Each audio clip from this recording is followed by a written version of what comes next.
Yo, what's going on? What's happening? I'm going somewhere. Hear me out. I get this in the comment section of my videos that I do all day, every day. Ah, man, look at his hair. You need a retwist. Man, look at your hairline. You know, you need to cut them dreads off. Man, that dude, Langston, he looked like he's starring in a show. I've never seen it before. You know what I'm saying? Called Naked and Afraid. Look at his nose. You know what I'm saying? I'm constantly being picked on. Every day, all day in the comment section. And my response to that is plain and simple. You think I care what y'all think? Straight up. Like, on some real, does it look like I care? Like at first, you know, I was like, you know what? Let me put my hair up and, you know, get it all neat and all the rest of that stuff. And then I said to myself, for what? I don't care. Straight up. When you know who and what you are in life, when you're confident, when you believe in yourself, when you pay your own bills, people's comments, what people have to say about you, it don't matter. I can't understand, straight up, maybe if you would have caught me in my 20s when I was drinking, smoking, wilding, trying to find my identity, trying to find who and what I am. And yeah, it was messed up to try to find that in promiscuity. Find myself through promiscuity, if I'm pronouncing that right. Through drugs.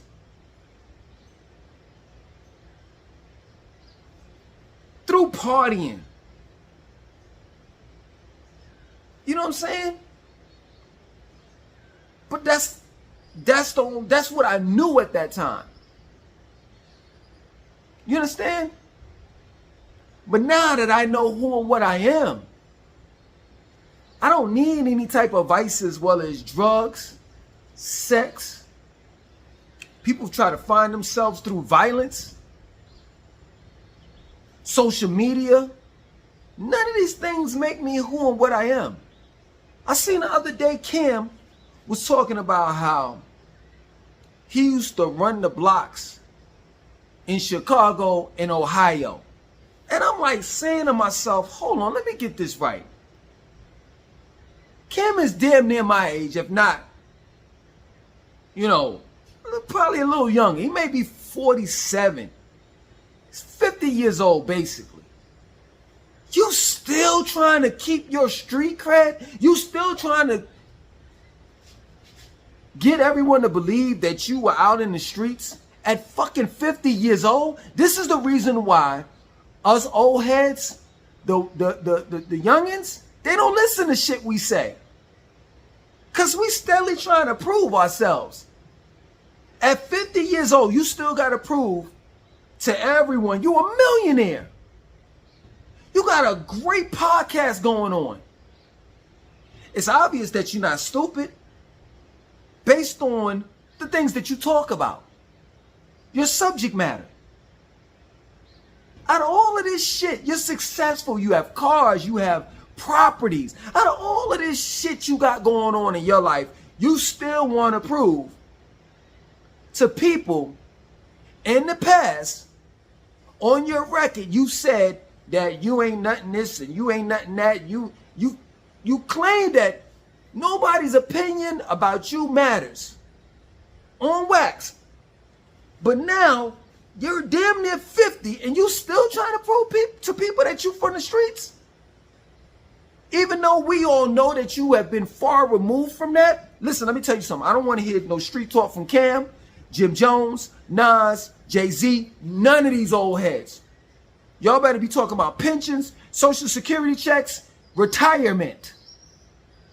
At the age that you all are, that we all are right about now. You better be talking about prune juice, orange juice, fucking wheat bread,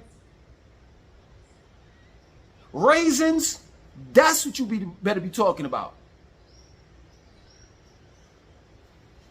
What retirement home you gonna retire in when you get older than what you are right now?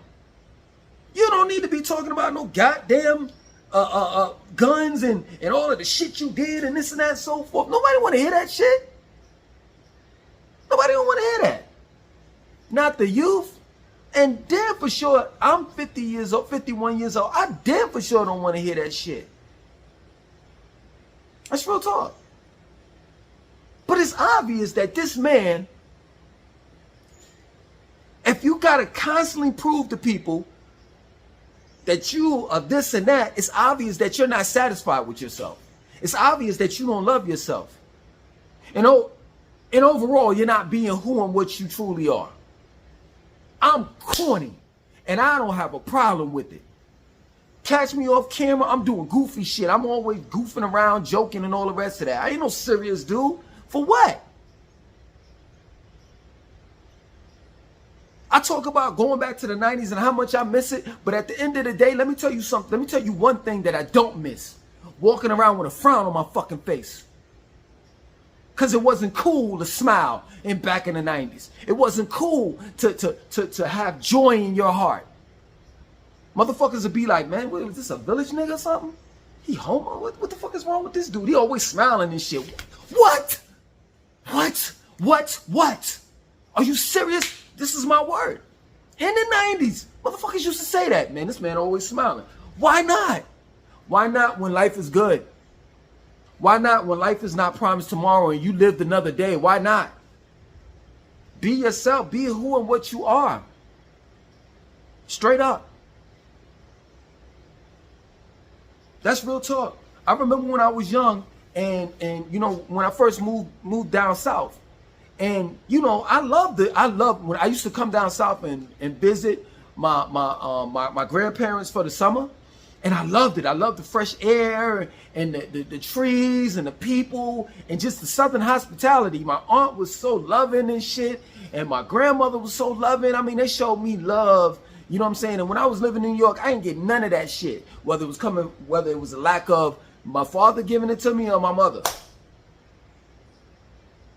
So when my mother said, hey, listen, you want to move down south? When my grandfather died and my grandmother had this big house and she was all alone, I said, hell yeah. Got down south. I'm making a point. Hear me out. Got down south and started living a life. And my accent changed and shit. You know what I'm saying? And I slowly but surely just let New York go. With the exception of, like, I used to go up there, you know, for the summers. And then New York started popping. You know what I'm saying? I mean, it's always popping. But I'm saying, like, it hit the scene real strong as far as New York. New York hip hop. The boom bap. You know what I'm saying? Sound. And at the time, New York was running shit. And everybody in high school was on some New York shit. And I was like, why are y'all so fascinated with New York? Like, I live there. It's dirty. It's this, it's that. You know, rats, roaches, and da-da-da-da-da. So I eventually, even though I was born and I lived in New York, and I can technically say I'm from New York, but I eventually joined the trend. I started talking more with an accent and all the rest of that shit. Not so much faking the funk, but just embracing it more than what I originally did when I moved to the South. I wasn't being myself. That's real shit. I wasn't hardcore and this and that and so forth. I was none of that. I was more cool with, you know what I'm saying, with listening to native tongues, you know, Tribe Called Quest, De La Soul. You know what I'm saying? I was like that hippie type motherfucker. I was dancing in the clubs and shit like that. That's the type of person I was. I wasn't on none of that violent shit. I found myself rocking razors in my fucking mouth and wanting gold fronts and shit like that. This shit was crazy. No identity, just walking around looking stupid. Army fatigue pants and shit, big as shit on me. Going to the Army surplus store and this white man behind the cash register like, what is these niggas coming in here for? But we just listen to motherfuckers like Mobb Deep, these short niggas 5'1". I'm short, but I'm telling you in person, these niggas like 5'1". Oompa Loompa type motherfuckers. Oompa Loompa heights. There's a war going out inside. Nobody's safe from bootleg camp. Click came out and all the rest of that shit. Motherfuckers talking about everybody wearing fatigues and shit. Ain't nobody ready for war, though. Ain't nobody trained. Motherfuckers ain't working out. Niggas ain't going to the range and none of that shit. But everybody got on fatigues. I was one of them dudes.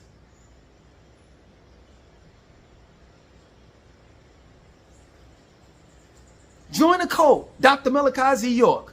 One of them dudes, a follower. Yeah, ain't had no father figure in my life. So it's easy for me to fall prey to a motherfucker that said he from another planet. Man from the planet Risk. The motherfucker had it all figured out. You know what I'm saying? 19th galaxy, 8th planet, Ilium. Excuse me. 19th galaxy, Ilium, 8th planet Risk. That's what fucking Dwight said. Dwight York. And I believe that shit.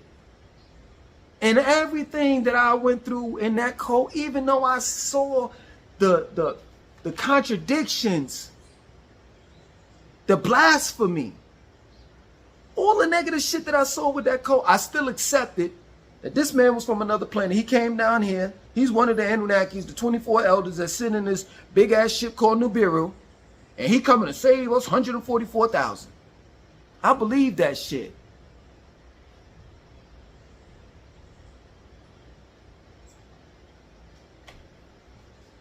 I wasn't a man. I wasn't being myself. For years, man. For years. I always knew I was a geek. You know what I'm saying? I remember my favorite book. I always talk about this book all the time. Called Frankenstein, written by Mary Shelley. Used to read that shit over and over and over and over and over again when I was in high school. It was my favorite book to fucking read. And if you ain't never read that book, man, it's way more different than the Frankenstein, the movies. Way more different. Used to read that book all the fucking time, man. You know what I'm saying? My favorite poet in high school, you know what I'm saying, was Edgar Allan Poe. Favorite poem that he wrote called Telltale Heart. You know what I'm saying? I was into motherfucking the Iliad and shit. Beowulf, shit like that. When I went to literature class and we was you know, into, before I had knowledge of self, you know what I'm saying? And how the Greeks stole that shit from Kemet. But prior to that, when they would talk about Greek mythology, Zeus and Hercules and all of that shit, man, I was all into that shit. I was making A's. I was acing that shit. Whatever I had an interest in, I did good in school. And literature was like, man, you know, plays like Romeo and Juliet, Macbeth, shit like that. Oh man, that was right down my fucking alley. The metaphors and the whole plot and what they were trying to say. Julius Caesar. I mean, come on, the list goes on. I was one of them dudes. My mom's bought me a chemistry set. I was down there motherfucking burning up shit, blowing up shit, all of that. I was always that type of person. And for years, I had to suppress that shit. Because in the black community, what we do is we glorify the felon. Not the motherfucker that went to school, graduated with honors and all the rest of that shit. No. We glorify this motherfucker. The nigga that got baby mamas. The nigga that shot a couple of people. When this nigga get home, he always got a cookout coming to him. Coming for him. And that's real shit. All these years, man, I lived a double life. And now, I don't give a fuck. And it's not recent. It ain't like I've been not giving a fuck for at least about, I know a good at least about 15 to 20 years. What people say don't matter. Let me tell you something. If you make a comment in the comment section of my videos, I'm going to say it like this dude, Dr. Warren, I used to be cool with. We used to talk all the time. You know what I'm saying? At the YMCA, Buckhead YMCA in Atlanta. He used to say this. He used to be like this. What say you? What say you? Yeah, I'm going to say that to you. What say you? Like, in other words, what I'm saying to you is, you're making comments in the comment section of my video while you're looking at me. So if you're calling me corny, if you're calling me lame and this and that and so forth, why are you looking at a lame, corny ass nigga? Unless you're one yourself. It's real talk. Because I wouldn't waste my time looking at somebody that I don't fuck with. That's real shit. Be yourself.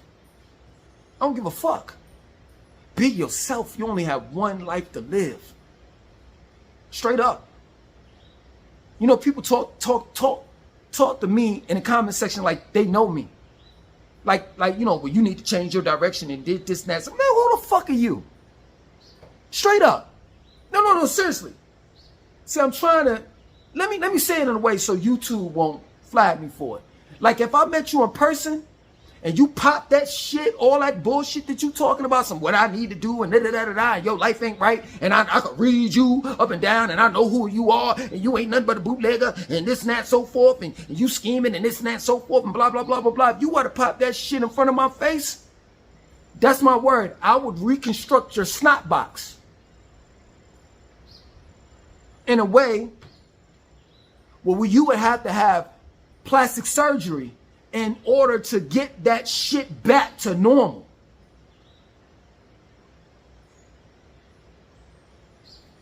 That's one thing I don't play. I'm not a big dude, but that's one thing I don't tolerate. You're not gonna get in my face and disrespect me. That's real shit. That's real shit. And what I'm about to say, this is from the heart. I come from that era. It's not being braggadocious. I just come from that era. It's like somebody getting in your face. Okay, give them a little time. Some people, now, it depends on the type of person. You understand? I've seen a motherfucker get in another motherfucker's face and pop, that's it. I'll give you a little time because I think maybe you're not seeing it in my eyes. I'll give you a little time to back the fuck up. If you don't, and you still talking, it's that plain and simple. That's the era I come from. Straight up, I was brought up like that. Either somebody gonna get it, you know what I'm saying? It's either way. Either I'm gonna be the first, or the other man gonna be the first. They have the ups. But disrespect won't be tolerated. Especially now that I'm a middle-aged man and I have children.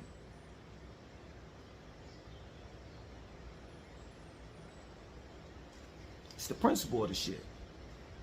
I respect you, you respect me. But at the end of the day, I don't owe nobody shit. That's real talk. Who are you all, some of you all that's telling me what to do and what not to do? I don't even listen. No, this is my word. I ran away. I'm telling you this, and I'm not bragging about it. I don't encourage any teenager to do that shit. I ran away from home at 16 years old because I wasn't listening to shit my mother had to say. Straight up. My mother and I right now don't talk. I ain't talked to her in years. You want to know why? Because she don't respect me as a man. So being that you don't respect me as a man, cut off. That's how I get down. I'm not religious. You understand? I don't go by your Bible and your God, so I go by my own rules. It ain't but so many times you're going to disrespect me. I don't give a fuck who you are. You could be my pet dog. I'm going to get rid of you. I'm going to send you to the kennel. I'm feeding you, motherfucker. And you going to bark and bite at me? Oh, you got to go. Well, before you go, I'm going to put this size 10.5 up your ass, though. And you going to go, Arr! Brace for the pain. And then I'm going to send you off to the kennel. But be yourself, man. Be yourself. No matter how corny people think you are, no matter how nerdy they think you are, if you a money man, be that. Be that. If you a corporate man, be that. If you wanted to be a motherfucking police officer all your life, but you living in the hood and people like, oh man, you trying to be 12? You trying to be the pig? It don't matter. Like, be you. Do you, man. This shit just don't make sense. I see this shit all the time on social media. Like, yo, I see just clones. That's it. A bunch of clones. That's it.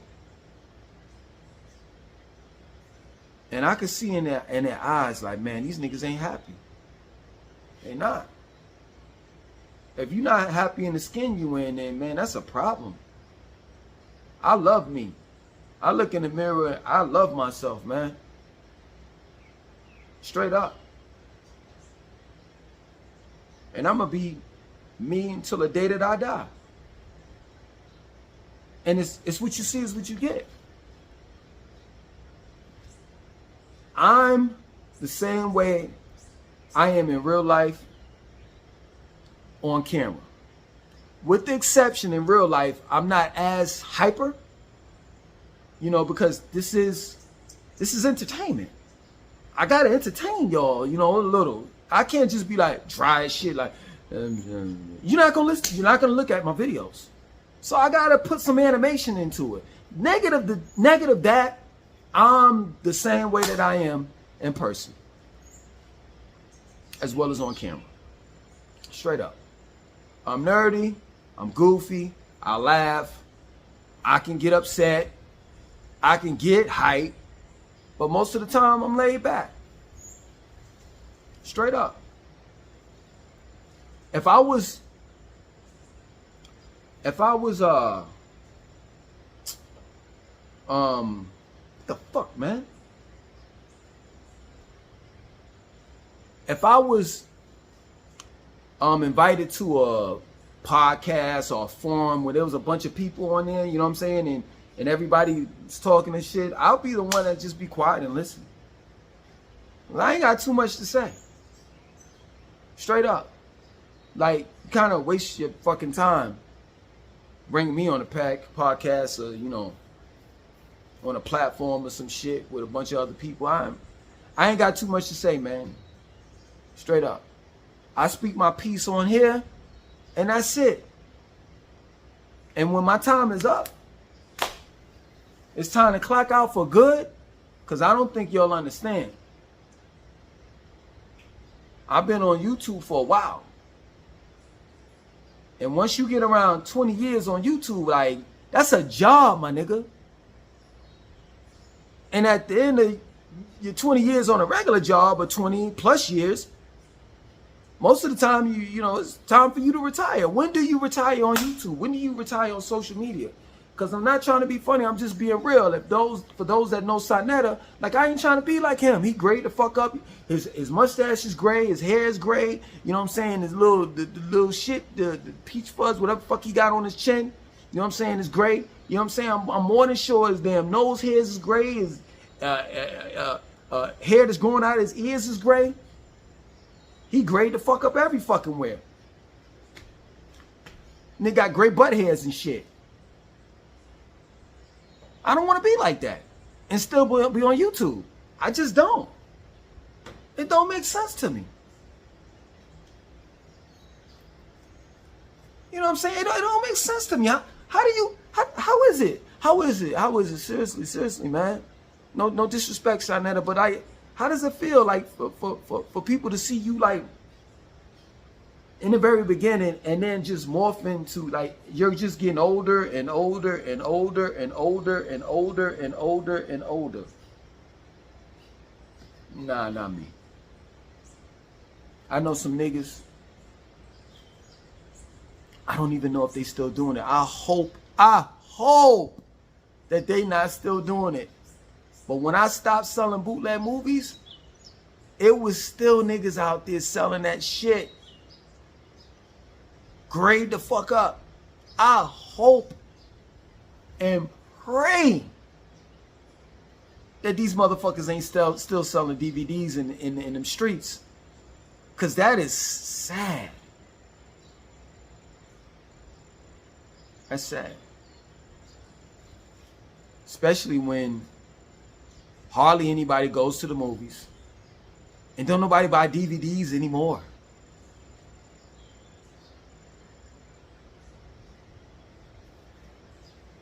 Be yourself. Do you. And I'm telling you, if you do you, if you be yourself, no matter what, you're going to win. Straight up. So I'm going to keep on doing me. Unapologetically. I'm going to do me. Now, I could give fuck what people think about me. That plain and simple. So, go ahead and waste your time in the comment section talking about what I do, what I don't need to do or do need to do, or talk about my hairline, my nose, or this or that. It's no point. I tell you what, I'm gonna do you even better. Do you one even better? You know, as soon as I listen, I read those negative comments. No, this is my word. I go to YouTube Studio, the app, and I go to revenue, and I look at how much I made off of the video that you commented on. So don't think for 1 second. Straight up, this is real. Yeah, I love my people, but don't think for 1 second that I will be up on YouTube being chastised and making these fucking videos, but not making no money. Way more smarter than that. Other than that, out.